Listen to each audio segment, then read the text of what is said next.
Constitutional democracy is under pressure and a massive geopolitical explosion is brewing in West Africa. The warning signs are flashing bright red. Welcome back. You're watching The Global Observer.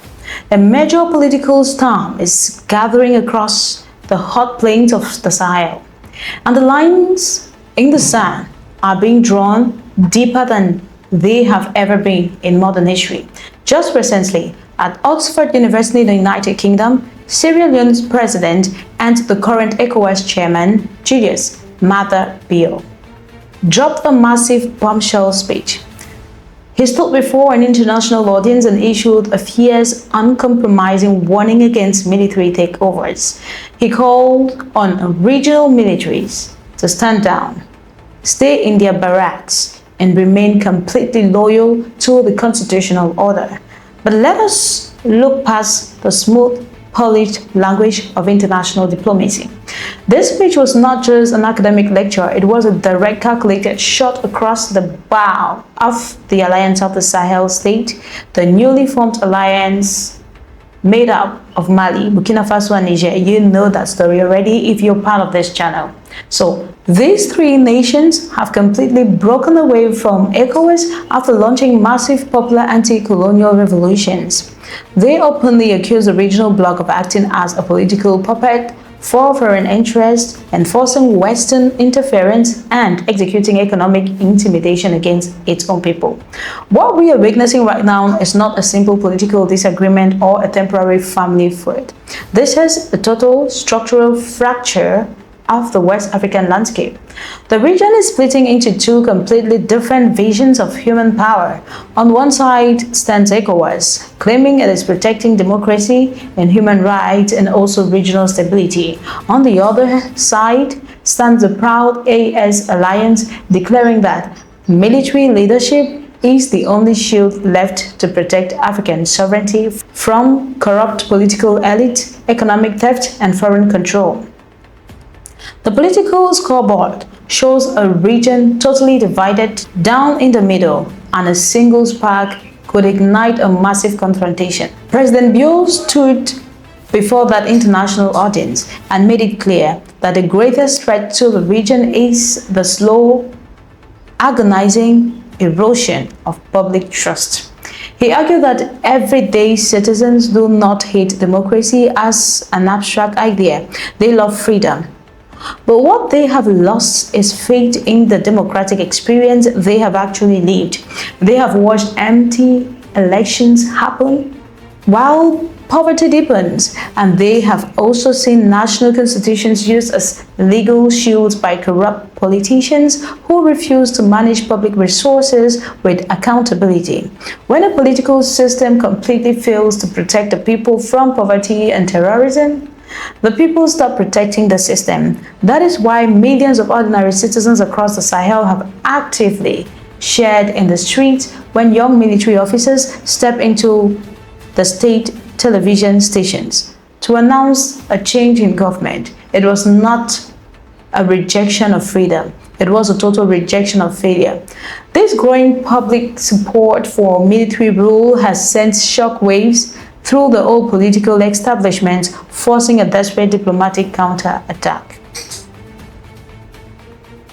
The real panic inside the headquarters of ECOWAS is not just about losing territory on the map, it is about losing total authority over the West African continent. When Mali, Burkina Faso, and Niger walked out the door, they did not just leave an organization, they took a massive piece of the regional economy and security puzzle with them. President Bio admitted that democracy is never self-sustaining. The constitution can be written in months and elections can be organized in weeks, but building a true culture of institutional trust takes decades. That trust can be destroyed in a matter of days by bad governance and tolerated excesses. He noted that true maturity means letting legal disputes move through courts instead of using violence. But the young leaders of the AES Alliance are looking at the scoreboard and asking a very different question. What good is a perfect legal process if your citizens are being killed by terrorists, inflation, is destroying families, and your local gold and uranium are still being drained by old colonial agreements. This is the core of the friction. ECOWAS views the military regimes as an illegal rupture of order, while the Sahel states view ECOWAS as an outdated club of elite politicians who care far more about foreign approval from Paris and Washington than local survival. As this bitter war of words intensifies, a dark shadow is falling over the region as observers warn of hidden hands preparing a devastating response. The title on everyone's mind right now tells the real story. France plans another coup. AES Alliance must watch out. Why is the political temperature rising so fast? Because the old colonial powers understand that if the AES Alliance concedes in completely securing its borders, removing foreign military bases and keeping its natural wealth, the old system of economic extraction is dead forever. For decades, foreign capitals have used a hidden playbook to keep West Africa dependent. If a leader steps out of line or tries to nationalize resources, the system triggers a sudden internal disruption, an economic blockade, or a manufactured military coup to reset the board. President Bio himself knows the cycle intimately. In a moment of absolute honesty, during his speech, he shared a deeply personal trait. He admitted that he first came to power in the 1990s through military rule before handing power back to an elected civilian government.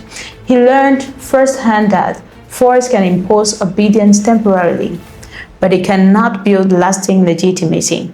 It cannot create citizens out of subjects. Yet, the young leaders of the Sahel are playing a completely different game. They believe the old rules are completely triggered and rigged, and they are refusing to play by a script written in Europe. They are bracing for impact because they know that when you cut the puppet strings, the puppeteers get angry. The economic blockades and political sanctions meant to crush the Sahel Alliance have backfired completely, driving these nations into a tight bond.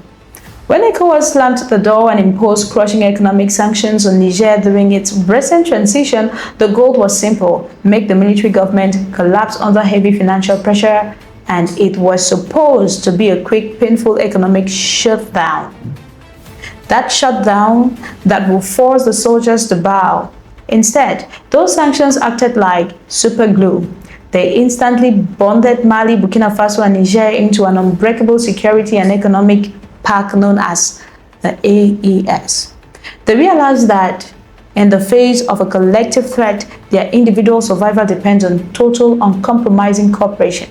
President Bio pointed out that regional bodies must look beyond the sudden moments of military interventions and focus on the deep root causes of the rupture. Every single country that experienced a coup in recent years was already under severe governance strain. They were battling spreading insecurity, facing economic fragility, and watching the state struggle to protect its own people.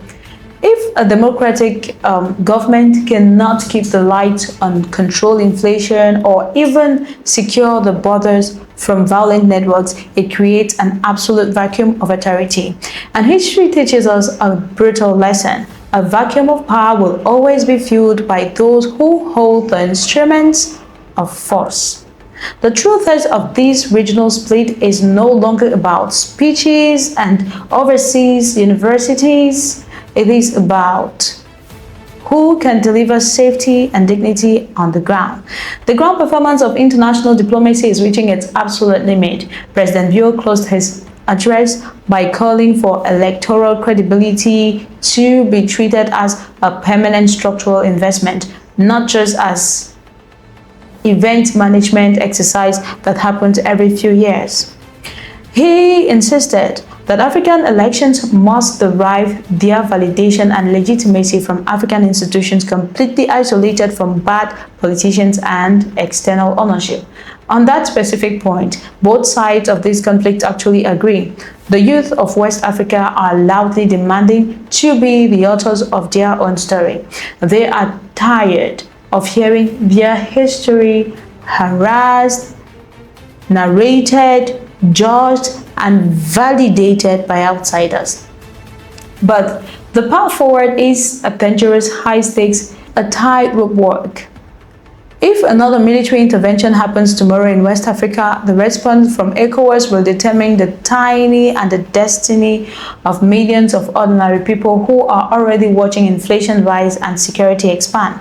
Will the regional bloc move aggressively with direct military force, or has it lost its feet completely because citizens refuse to fight their neighbors for the benefit of foreign powers?